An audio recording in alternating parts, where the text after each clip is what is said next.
Hello everyone, welcome to learn with Shefali. तो आज हम canvas of soil class 9th English की पोएम है उसके हम एनसीईआरटी सॉल्यूशन करने वाले हैं। जो हमें स्टार्टिंग में दे रखी हो या लास्ट में दे रखे हो, हम सारे क्वेश्चंस जो है इस वीडियो में हम करेंगे। वीडियो को लास्ट तक ज़रूर देखिएगा। अगर ये नोट्स चाहिए हो तो इंस्टाग्राम या फिर टेलीग्राम पर मुझे फॉलो करना मत भूलिएगा। तो रिफ्लेक्ट और रिस्पॉन्ड हमें पोएम के स्टार्टिंग में क्वेश्चन दे रखे हैं, तो वो हम पढ़ते हैं। फर्स्ट क्वेश्चन हमें दे रखा है, discuss what you see in the garden, the colours and where you see them. आपको ये डिस्कस करना है इसमें कि गार्डन्स में आप क्या क्या चीज़ें देखते हो, कौन से कलर्स आप देखते हो और वहाँ पे कौन कौन सी चीज़ें आप देखते हो, वो सब आपको इसके अंदर बताने हैं। ये आंसर आपको अपने अकॉर्डिंग लिखना है। लाइक अ सैम्पल मैंने इसमें आपको बता रखा है कि in garden we see flowers, leaves, birds, grasses, trees, butterflies, pathways and sometime pots and branches भी आपको दिखती है अगर आप किसी गार्डन में जाते हो for walk. Okay, we usually say pink, yellow, red, purple in flowers, green in leaves and grasses, brown in soil, tree and trunks and blue in sky above the garden। ठीक है, तो ये सारे colours हमें देखने को मिलते हैं और कौन कौन सी चीज़ें हमें देखने को मिलती है वो आपको इन सबको ही चीज़ों को इसमें लिख देना है। ठीक है, सेकंड क्वेश्चन हमें दे रखा है, speak about the similarities between the garden and the painting using the given statement prompt. Okay, तो आप क्या करना है, आपको कुछ सिमिलैरिटीज़ बतानी है गार्डन और पेंटिंग के अंदर क्या क्या सिमिलैरिटीज़ हो सकती है।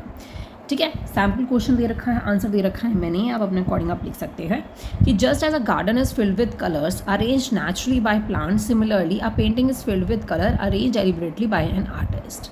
ठीक है, आप इसमें गार्डनर भी ऐड कर सकते हो कि गार्डन जो है वो उसमें कलर्स हैं, बहुत ही नेचुरली अरेंज किए गए कलर्स हैं, प्लांट्स ने बहुत अच्छे से अरेंज कर रखे हैं, या फिर आप गार्डनर का भी यूज़ कर सकते हो इसके अंदर। पेंटिंग्स में भी क्या होता है, कलर्स होते हैं और वो आर्टिस्ट ने डेलिबरेटली जो है उसे अरेंज कर रखे होते हैं कलर्स को। A garden and a painting both use colors, contrast and the arrangements to create a harmonious wholes that evoke emotions। को मतलब कि वो पेंटिंग दिखाती है, वो उनमें कलर्स का यूज़ होता है, कॉन्ट्रास्ट का यूज़ होता है, अरेंजमेंट्स वगैरह होती हैं। ठीक है, creativity is common to both a garden and a painting में दोनों में ही क्रिएटिविटी होती है, किसी गार्डनर की और पेंटर की, जो कि उनकी चॉइस के अकॉर्डिंग वो अपने गार्डन को सजाते हैं। ठीक है, गार्डनिंग करते हैं वो, और पेंटर भी अपने अकॉर्डिंग पेंटिंग बनाता है। Like a garden, a painting to tell a story through the colors, textures and form placed with the intention। Garden की तरह ही पेंटिंग में क्या होता है, वो एक स्टोरी बताता है about colour, texture and form placed with the intention के साथ, जो भी उसने कलर करा है, जो उसने सीनरी बनाई है, तो वो भी एक थॉटफुल प्रोसेस से बनाई जाती है। ठीक है, थर्ड हमें दे रखा है इसके अंदर, let us acquaint our self with the meaning of the plates, palettes, hues and canvas. तो इसमें हमें कुछ दे रखा है कि पैलेट का इसमें बोल रखा है एक thin Oval and rectangular board होता है और अ टैबलेट होता है that a painter hold and mix colour on, जिसमें कलर मिक्स करता है। ह्यूज का मतलब हो गया शेड्स ऑफ कलर्स, कैनवस का मतलब हो गया पेंटिंग। ठीक है, now look at the painting given above and identify the page canvas and select a hues. तो आपको आइडेंटिफाई करना है। पैलेट क्या हो गई, on board which a painter mix colours. Canvas हो गया द सर्फेस और the picture on which the painting is made.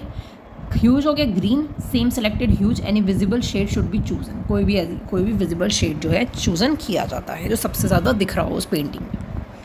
ठीक है, तो ये बहुत इजी क्वेश्चन था, इसमें कुछ नहीं करना था आपको। नेक्स्ट एनसीईआरटी सॉल्यूशन आता है हमारा चेक योर अंडरस्टैंडिंग वाली क्वेश्चन। ठीक है, तो इसमें हमें फिलिंग द ब्लैंक्स दे रखा है कि read the poem again and complete the summary of each sentences by filling in the blanks. आपको स्टोरी को बहुत अच्छे से फिर पोएम को रीड करना है और समरी को कंप्लीट करना है, जो कि हमने फिलिंग द ब्लैंक्स के थ्रू गिवन है नीचे। ठीक है, the dash is a portrait as a rich palette where gardeners dash flourish in the form of dash awaiting spring. ठीक है, तो the dash is portrait, dash portrait करी गई है, क्या चीज़ पोर्ट्रेट करी गई है इसके अंदर, तो इसमें पोर्ट्रेट बन रहा है। एक रिच पैलेट में क्या हो रहा है, पोर्ट्रेट बनाया जाए। तो किस चीज़ का पोर्ट्रेट बन रहा है इसके अंदर, सॉइल आप बोल सकते हो या अर्थ आप बोल सकते हो। नॉर्मली आप अर्थ लिखिएगा, इसमें सॉइल मत लिखिएगा। Where gardeners dash flourish in the form of, तो डैश गार्डनर जो ड्रीम्स जो है अपने फ्लरिश कर रहा है in the forms of seeds में, ब्रश स्ट्रोक ऑफ सीड्स में, जो कि स्प्रिंग के लिए अवेट किए जा रहे हैं, वेट कर रहे हैं, क्योंकि स्प्रिंग टाइम में क्या होते हैं, फ्लावर्स जो हैं बहुत अच्छे से ग्रो होते हैं। ठीक है, the garden painting dash into a beautiful display of different dash resembling a dash by the mother nature in the light of the morning. तो इसमें क्या बोला गया है कि ब्यूटीफुल डिस्प्ले हो रहा है किस चीज़ का, कि गार्डन में जो फ्लावर हो रहे हैं क्या हो रहे हैं, ब्लूम हो रहे हैं। ठीक है, खिल रहे हैं। Display of the different blossoms, ठीक है। रिजेंबलिंग किसका रिजेंबल कर रहा है, ये जो फ्लावर्स उग रहे हैं ये तो पेंटेड आर्ट वर्क का, जो कि पेंटर बना रहा है by the mother nature in the light of the morning के टाइम पे। ठीक है। Each garden is light to a wild dash, तो ईच गार्डन कैसा लग रहा है, एक वाइल्ड कैनवस की तरह लग रहा है। Integrated art and life through the efforts of the Gardner's, gardens transfer into a still life painting की तरह दिखाई दे रही है गार्डन, क्योंकि गार्डन में क्या है, फ्लावर खिल रहे हैं, बटरफ्लाइज वगैरह है, तो इससे क्या है, ऐसा लग रहा है कि बहुत ही लिविंग पेंटिंग हो जैसे। ठीक है। सेकेंड क्वेश्चन हमें दे रखा है, select the appropriate title for each stanza.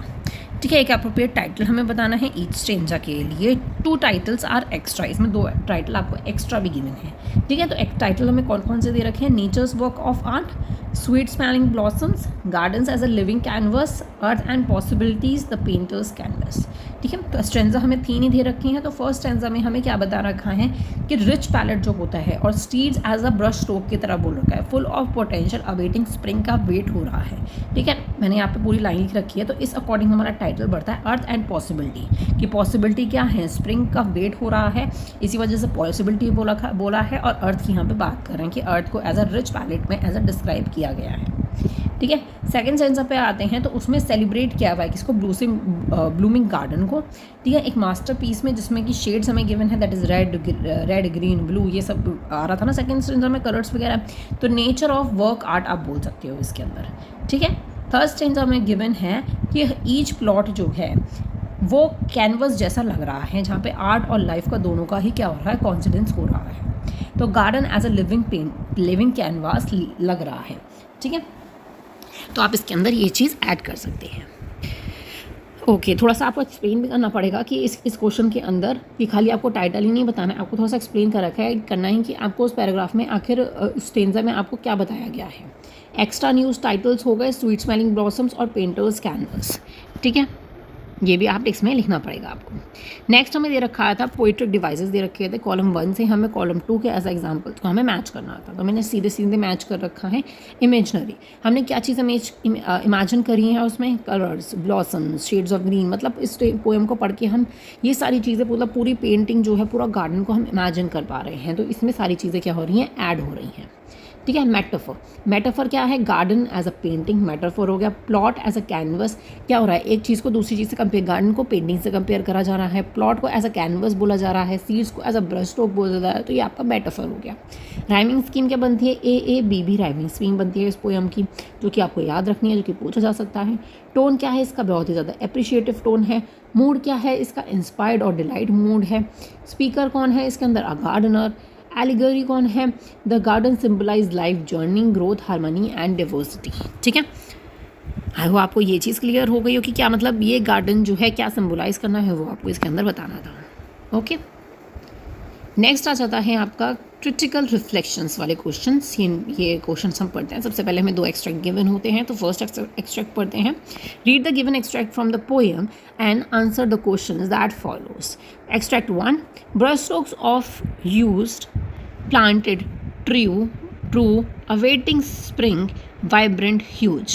ठीक है, तो इसका फर्स्ट क्वेश्चन हमें गिवन है, the poet has used a metaphor in the brush stroke of seeds. ठीक है, इसमें मेटाफर यूज़ हो रहा है, जो कि मैंने ऊपर भी आपको बताया है।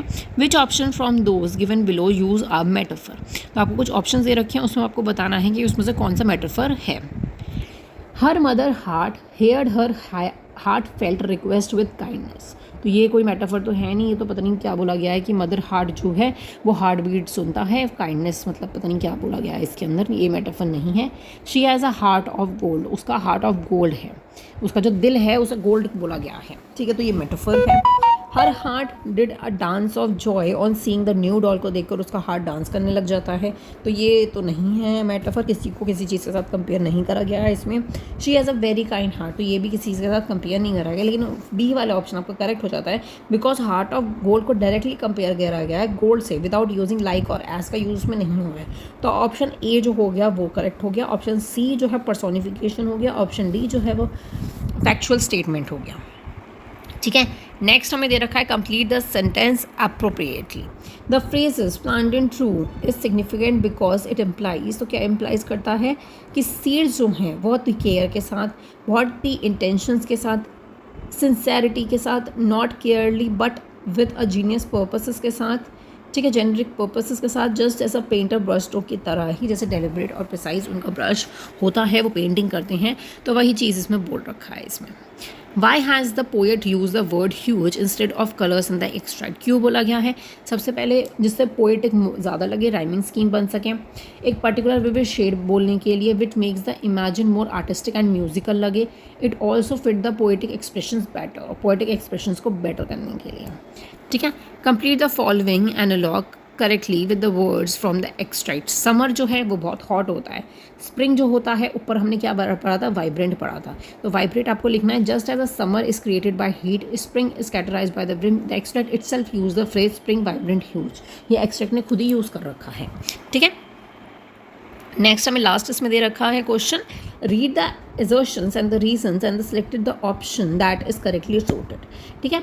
gardeners wait for the spring, gardens are worth painting in spring, तो इसमें कौन सा करेक्ट होगा? ऑप्शंस देख सकते हैं, both A and R are true but R is not is a correct explanation of A। ये आपको assertions आप पढ़ सकते हैं, तो इसमें B ऑप्शन जो है that is both A and R are true but R is not the correct explanation of A। A का जो है करेक्ट एक्सप्लेनेशन नहीं है, बिकॉज गार्डनर्स जो हैं वो वेट करते हैं क्योंकि उनको एक ग्रोथ और जिससे फ्लावर्स ब्लॉसम करें, अच्छे से ग्रो करें, ठीक है, तो उनका वो एक कंडीशन स्प्रिंग वाली ही होती है। गार्डनर्स जो हैं वर्थ होता है print, but this is not a correct reason for the gardener's wait. Gardeners का ये करेक्ट रीज़न नहीं होता वेट करने का, ठीक है, तो इसीलिए ऑप्शन नंबर बी इसके अंदर करेक्ट हो जाता है। सेकेंड एक्सट्रैक्ट हमें गिवन है, each plot a canvas wide where art and life coincident, ठीक है। तो what does each plot refers in the context? Each plot जो है हर एक पीस को, हर एक सेक्शन जो है गार्डन लैंड को बोला गया है, ठीक है। सेकंड हमें दे रखा है, select which option intimates the rhyming scheme of the extract. Rhyming scheme आपको बतानी है कौन से में से, beautiful and clear laughter and cheer, beautiful and clear laughter and tear, तो इसमें ए ऑप्शन आपका करेक्ट बनता है क्योंकि राइमिंग स्कीम किसकी बन रही है, क्लियर एंड चेयर की, ठीक है। थर्ड हमें दे रखा है, select the line from the extract that convey that gardening blends aesthetic beauty with the natural growth. तो आपको एक लाइन बतानी है इसमें से जो कि ब्यूटी नेचुरल ग्रोथ के, जैसे आर्ट एंड लाइफ कोइंसिडेंट, दोनों ही क्या हो रही हैं, एक साथ मिलकर जो है इतना ब्यूटीफुल सा गार्डन बन रहा है, पेंटिंग बन रही है। ये डायरेक्टली ये लाइन बताती है कि आर्ट और लाइफ जो है वो एक साथ जो है सेम गार्डन की स्पेस में क्या कर रही हैं, एग्जिस्ट कर रही हैं। कोइंसिडेंट का मीनिंग हो गया कि सेम टाइम पे सेम प्लेस पे ये चीज़ हो रही है, ठीक है। Complete the following sentence appropriately. The plot is like to a canvas, suggest that. Plot जो हो गया वो कैनवस की तरह ही लग रहा है, क्या हो गया, it is a space where the beauty can be create artistically. ये एक प्ले स्पेस हो गया जहाँ पे ब्यूटी जो है वो क्रिएट की जा रही है आर्टिस्टिकली। जो गार्डनर है वो एक आर्टिस्टिकली क्या कर रहे हैं, बहुत ही केयर के साथ, हर चीज़ के साथ उन्होंने इस स्पेस को बहुत ही ब्यूटी प्रोवाइड करी है। नेक्स्ट हमें दे रखा है, which has the poet most likely use the word wide and instead of the long in the canvas wide, ठीक है। तो कैनवस वाइड की जगह हम कैनवस लॉन्ग भी लिख सकते थे, लेकिन ये चीज़ क्यों है, पहली चीज़ राइमिंग स्कीम बनाने के लिए। वाइड जो है वो कोइंसिडेंट के साथ राइम कर रहा है, long would break A B B scheme को वो ब्रेक कर देता, ठीक है। विजुअल सजेशंस जो हो गए, वाइड जो है वो expansiveness and breadth, a garden spreading outwards in all the direction more of than the long which apply only one dimensions। अब यहाँ पे लॉन्ग की कोई बात नहीं हो रही। अब लॉन्ग का क्या मतलब हो गया, वो एक ही डायरेक्शन की तरफ बात कर रहे हैं, एक ही डायमेंशंस की तरफ बात कर रहे हैं, लेकिन वाइड जो हो गया मतलब बहुत बड़ा हो गया ब्रेथ में, ठीक है, वो ऑल जगह स्प्रेड वाली बात हो गई, ठीक है। तो लॉन्ग मतलब एक ही डायरेक्शन में, एक ही डायमेंशन में, और वाइड जो हो गया वो मतलब हर एक कोने की बात हो जाएगी उसके अंदर, ठीक है। इसी वजह से वाइड यूज़ किया गया। आर्टिस्टिक कॉनिटेशन, तो पेंटर का जो कैनवस है वो डिस्क्राइब होता है बाय द विड्थ से, लेंथ से डिस्क्राइब नहीं होता है, इसीलिए वाइड कैनवा यूज़ करा गया है जो कि बहुत ही नेचुरल आर्टिस्टिक एक्सप्रेशन लग रहा था, ठीक है। तो ये तीन मेन रीज़न आप इसके अंदर ऐड कर सकते हैं। सेकेंड हमें दे रखा है, give reason for the comparison made by the poet in the poem. अब आपको रीज़न देने हैं कि ये कंपेयर क्यों करा गया है। आप painter is compare to the gardener के साथ कंपेयर करा है, क्यों, both create beauty with care, imaginations and skills के साथ दोनों ही ब्यूटी को क्या कर रहे हैं, क्रिएट कर रहे हैं। A palette is like earth age, palette जो है वो अर्थ की तरह है, क्योंकि क्यों है, क्योंकि वो पॉसिबिलिटी ऑफ मैनी कलर्स उसके अंदर होल्ड किए जा रहे हैं और क्रिएशन हो रहा है उन कलर्स के through, the brush strokes are like seeds because brush stroke जो है वो सीड्स की तरह क्यों लग रहे हैं, क्योंकि एक ब्यूटीफुल फाइनल पिक्चर जो है उनसे क्रिएट की जा रही है। सीड्स से क्या हो रहे हैं, फ्लावर्स उगेंगे, ब्रश स्ट्रोक से क्या हो रहा है, ब्यूटीफुल कैनवास बनेगी। ठीक है, the canvas is similar to a garden plot as, क्योंकि दोनों के सर्फेसेस जो हैं वो जो है उसमें ब्यूटी क्रिएट की जा रही है, दोनों ही में क्या हो रहा है, ब्यूटी क्रिएट हो रही है। ठीक है, answer the following questions. How does the better brushstroke of seeds enhance the understanding of gardening as an art form? तो इसमें क्या बताना है, मेटाफर जो है that is brush stroke of seeds, ये अनहेंस कर रहा है, अंडरस्टैंड कर रहा है गार्डनिंग को एज अ आर्ट फॉर्म। तो ये कैसे कर रहा है ये आपको इसमें बताना है। ठीक है, अब इसमें क्या हो गया, सीड्स की बात हो रही है, तो ये क्या कर रहा है, स्नोइंग सीड्स को बोया जा रहा है। पेंटर जो है वो क्या कर रहा है, ब्रश स्ट्रोक मार रहा है, और सीड्स को बोएंगे तो बहुत अच्छी पिक्चर निकल कर आएगी। ब्रश स्ट्रोक को से हम पेंटिंग करेंगे तो बहुत अच्छी पिक्चर निकल के आएगी। Shows that the gardening is not merely a physical labour से ही नहीं होता है, but also create a artistic act भी उसके अंदर ऐड करना पड़ता है। This comparison help the reader understand gardening as a creative process. इसी प्रोसेस के थ्रू क्या हो रहा है, गार्डनिंग को एज अ क्रिएटिव प्रोसेस बोला जाता है। ठीक है, कि सीड्स को बोना ही खाली कुछ नहीं होता है कि खाली सीड्स को बो दिया, उनकी देखभाल करना, सारी चीज़ें करना, उस क्रिएटिविटी को मेंटेन करके रखना, वो सब चीज़ें जो है बहुत इंपॉर्टेंट होती हैं। ओके, अब सेकंड क्वेश्चन हमें दे रखा है, what can you info about the poets perspective on the relationship between the nature creativity from the following lines, each plot a canvas wide where the art and life coincident।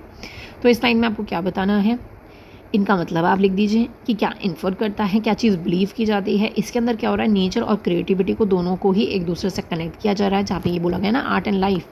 ठीक है, तो garden का जो plot है उसको canvas से compare करा जा रहा है। एक जगह है नेचुरल ग्रोथ, एक जगह है क्रिएटिविटी, जो कि दोनों एक साथ मिलकर क्या कर रहे हैं, काम कर रहे हैं।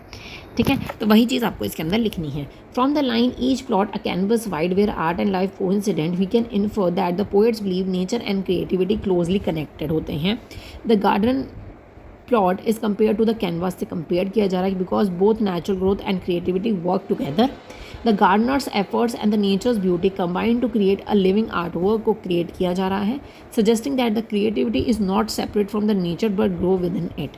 क्रिएटिविटी जो होती है वो नेचर से सेपरेट नहीं होती है, वो ग्रो करती है उसमें।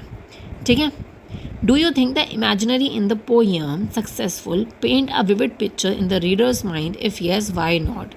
If no, why not? तो क्या ये जो imaginary हमें इस पोएम के थ्रू हम इमेजिन कर पा रहे हैं पोएम या नहीं, कि गार्डन्स को और कैनवस को हम इमेजिन कर पा रहे हैं या नहीं, ये आपको रीज़न बताना है इसके अंदर। ठीक है, तो हाँ, हमारे माइंड में जो है एक पिक्चर क्रिएट हो रही है कि सच एज पैलेट का इसमें यूज़ करा गया है, ब्रश स्ट्रोक का यूज़ करा है, ब्लॉसम का, शेड्स का, कैनवस का, जो कि रीडर्स के माइंड में क्या कर रहा है, इमेजिन कर रहा है एक कलरफुल एंड लिविंग गार्डन को। ठीक है, जिससे पोएम जो है बहुत ही लाइवली एंड ब्यूटीफुल लग रही है। ठीक है, ये क्वेश्चन इंपॉर्टेंट था, ये पूछा जा सकता है। Support the views that the poet's mention of the color yellow besides red, blue and green would you have lent effectfully to the imaginary. अब इसमें जो है पोएट ने येलो भी मेंशन करा है रेड, ब्लू और ग्रीन के साथ। ठीक है, येलो क्यों मेंशन करा गया, अब जब मॉर्निंग का टाइम होता है, जब सूरज की सनलाइट जो पड़ती है उन फ्लावर्स वगैरह पे, तो हमें कैसा लगता है, सब कुछ येलो येलो लगता है। ठीक है, हम गार्डन की जो इमेज है वो कौन से कलर की लगती है, हमें बहुत ही ब्राइटनेस वाली येलो लगती है। सनलाइट पड़ती है, उनमें वार्मथ आती है, गर्माई आती है सुबह के टाइम पे। ठीक है, क्योंकि फूल वगैरह को गार्डन में क्या ज़रूरत होती है, सनलाइट की बहुत ज़्यादा नीड होती है, तो इसी वजह से येलो जो है वो होप और जॉय का सिंबल करता है। ठीक है, तो ये चीज़ आपको इसके अंदर मेंशन करनी है। Yellow would have added a sense of brightness, sunlight, warmth and fuller varieties of garden's image, making the visual effect even richer. अब जब ये सनलाइट पड़ रही होती है तो बहुत ही ब्राइट लगते हैं फ्लावर्स वगैरह, वार्मथ लगती हैं। ठीक है, तो वैरायटीज ऑफ गार्डन की इमेज निकल कर आती है जो कि बहुत ज़्यादा रिच लगती है, बहुत ही ज़्यादा ब्यूटीफुल लगती है। Yellow symbolize the hope and joy, deeply aligned with the poem's celebratory appreciate tone जो है वो इसके अंदर हमें पता चलती है।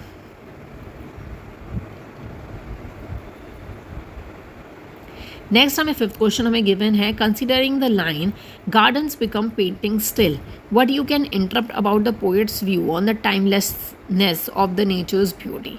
तो अब इसमें एक लाइन बोली गई है, गार्डन्स बिकम्स पेंटिंग स्टिल। ठीक है, गार्डन्स जो हैं वो पेंटिंग की तरह लग रही हैं जो कि बिल्कुल स्टिल है। ठीक है, तो आप क्या व्हाट यू कैन इंटरप्ट, क्या इंटरप्ट करोगे इसमें अबाउट द पोएट्स व्यू के लिए, व्यू के बारे में, जो कि टाइमलेसनेस ब्यूटी है नेचर की।